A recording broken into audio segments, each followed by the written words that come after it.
Okay everybody, welcome back to Mark's allotment.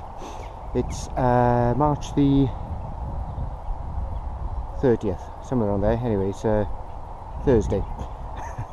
Anyway, date's irrelevant really, but right, quick update on the plot, because I'm going to start putting in my potatoes now. Some people put them in a bit earlier, but I don't think it's too rushed. It's been so cold lately with a lot of snow, etc., and a lot of rain.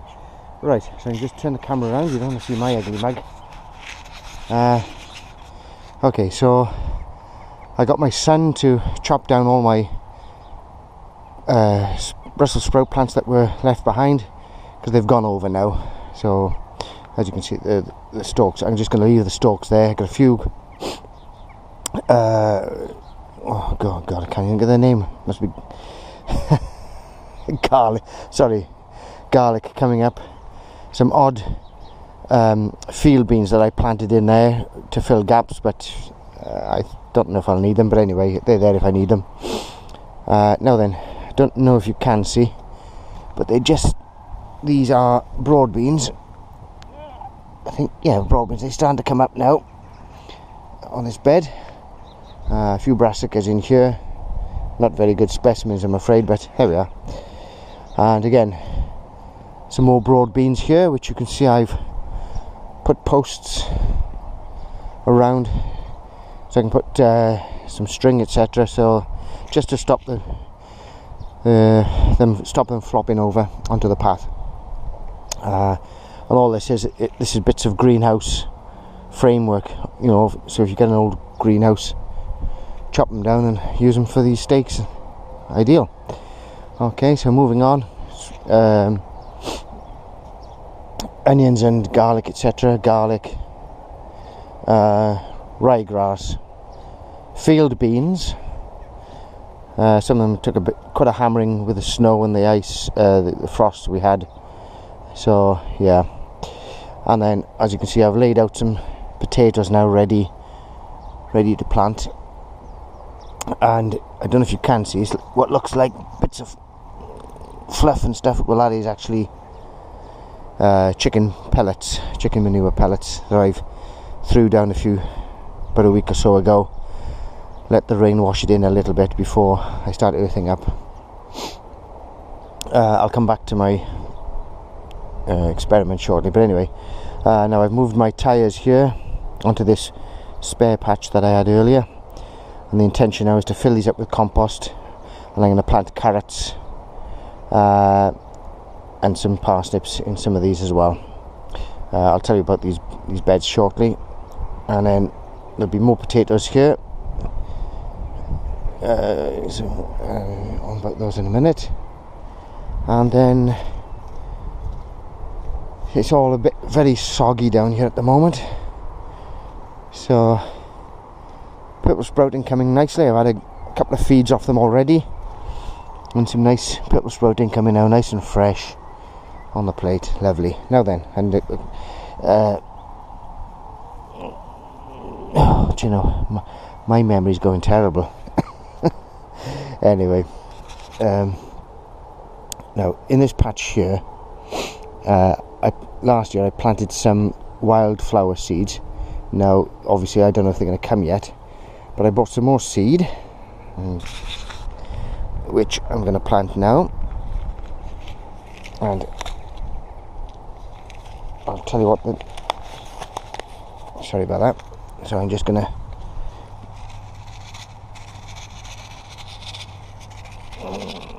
there we are, that's it. Crikey, not many in there.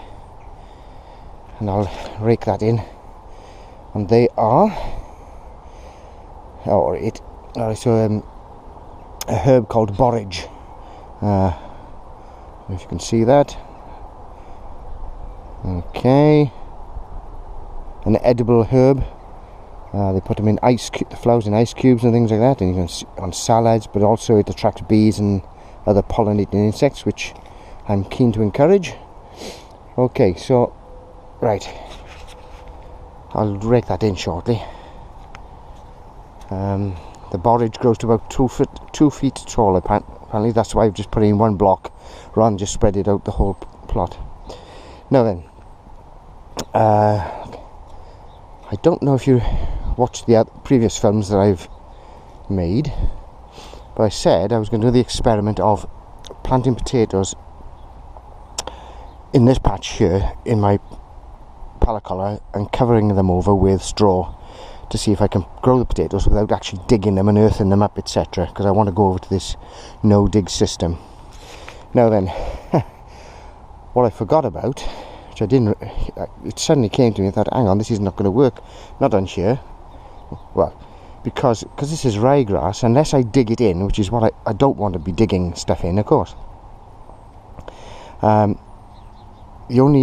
If I don't dig that in, it'll just carry on growing and may interfere with all, anything else I got planted there, like the potatoes. And ryegrass, you have to leave it until you get the seed head forms, then cut it, and then it stops growing. At least that's the way I understand it. So I'm going to have to leave this grow till it gets to a seed head, chop it down, and then I'll just, whatever I chop down, I'll just dump on the top and leave it and let it rot in. So I've had to slightly modify my experiment. Moved the pallet collars onto this bed, which has got nothing in it other than probably weed seeds, but don't worry about them. And this is where I'm going to do my potato experiment with straw, etc. So let's hope that works. And if this works, then obviously I'll convert the rest of this space here and the rest of the space there into excuse me, into beds with the intention of adopting a no dig system. Okay, so what I'm going to do now, there are various ways of planting potatoes. I've seen people dig trenches and then plant them in, and but you know what, I don't want to be faffing about doing all this donkey work. So all I'm going to do, I'm just going to use a trowel, dig a hole, put the potato in, loosen the soil either side, and then work it with a wolf tool and then earth it up. So for this year I'm going to do this the normal way, the sort of accepted way of growing potatoes, which is to earth them up, which is obviously not a no dig system. But I want to make sure I got some potatoes for for the end of this year going into next year. Anyway, so I'm going to do that now, and then I'll be back with you shortly. Okay everybody, so all I've done then is dug a hole with the hand trowel, put my potatoes in roughly, what are they, foot to 80, 15-16 inches apart, something like the side of the line with a fork. Went down about 3 or 4 inches. Let's see if I can get my fork and show you roughly what I did. All I did was go down about 3 or 4 inches, just ease it up, just like that. Just eased it, then with my trusty wolf tool, sorry about the camera work, and then just basically work the soil. Now, trick with this, don't dig the wolf tool in too deep, because you'll bring up really big lumps of earth, and you don't want that. You want as fine a soil as you can. It's a bit waterlogged today, so the pieces coming up are quite big, but if you just, let the weight of the tool more or less do the work, just go back and forth, just work your way. It doesn't take really that long. As I say, if I can get over to the no dig system, all this will be redundant. And then all I've done is rake up the loose soil over to form a ridge. I will do the same on this side of the line, so this ridge then will be twice as height, twice as big. And then as time goes on, as the potatoes grow through, again I'll work the soil either side and earth up more again. And that's basically it. So these potatoes going in as charlottes, they're a second early, I believe. So I'll keep going as long as I got potatoes for the space provided. I've got more than that. I've got at least another tray's worth, and then main crop potatoes that side. And as for the experiment, I'm going to do these with main crop, not Charlotte, the second earlies. I'm going to do, say, Desiree, a red variety. Okay, so I'm just going to sign off shortly, finish off this bit of a job, and then show you the end result. Bye for now.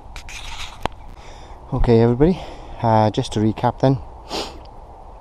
I've loosened the other side of the potatoes and then earthed it up. So let's just see how straight my row is. Not too bad, but if you go from the other end, it looks out of line, but it depends which way you're looking at it. Right, so as I say, just to recap then, I've got Charlottes in here which are a second early, and I've planted them roughly, you know, 12, 13, 18 inches apart, somewhere around that. You know, I just did it by eye basically. And there's 16 tubers in this particular row. Now, I don't know if you can tell from this camera, but it actually, as it gets near to the blue butts, water butts, it actually gets narrower, so obviously the rows get shorter. But there's a rough, what's the name, there's 16 tubers to a row. Now then, between the rows, I'm not quite sure what I'm going to do yet, but I've measured that as, if I put my heel on the centre where I put the potatoes before, I've done obviously one there, plus half. Okay, now I may actually go 1, 2, 3, so that the next potato will be on that line. Now it looks like a big gap, but by the time you've earthed up, you're surprised how far apart, how close the rows get, and that gives you enough soil then to earth up, get a nice big ridge to hopefully produce more potatoes. But it really depends how many potatoes, seed potatoes, I've got left as to how many rows. I may have to put them closer together, or if I've got them, I've got so many, I'll put them further apart. It really did. I'll get back and count them. So that's about it. So it's getting there slowly, obviously. It's quite soggy underfoot. So I may just put a bit more pelleted chicken manure on top before I earth up next time. So that's about it. Some nice daffodils. As I say, this year I'm not quite sure what's going to be happening, because, as I mentioned in a previous video, my wife is not very well, and my priority is her. But I'll try and get over as much as I can to do the work. Anyway, I don't think there's anything I need to bring you up to speed on anything else. And bye for now, and I'll see you anon. Well, hello everybody. Just as a footnote, something occurred to me which I'm thinking of doing, and I would appreciate any sort of views on this if you have any. I was looking on YouTube, and there are people putting in their beds or in their gardens things called worm buckets. Now, the way I understand it, I'm just going to turn the camera around to show a minute. So basically, get a bucket or something similar, drill holes in the bottom and in the sides, put a lid on the top, and then bury that in the ground with some already made compost. I'm going to turn this around the back around here. So some already made compost, and you add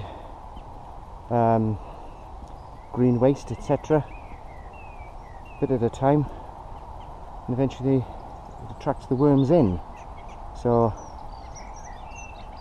I think I can afford to lose a bit of space on this, so I may just try that, you know, put one bucket in each bed, if I've got the buckets, that is, and give it a go.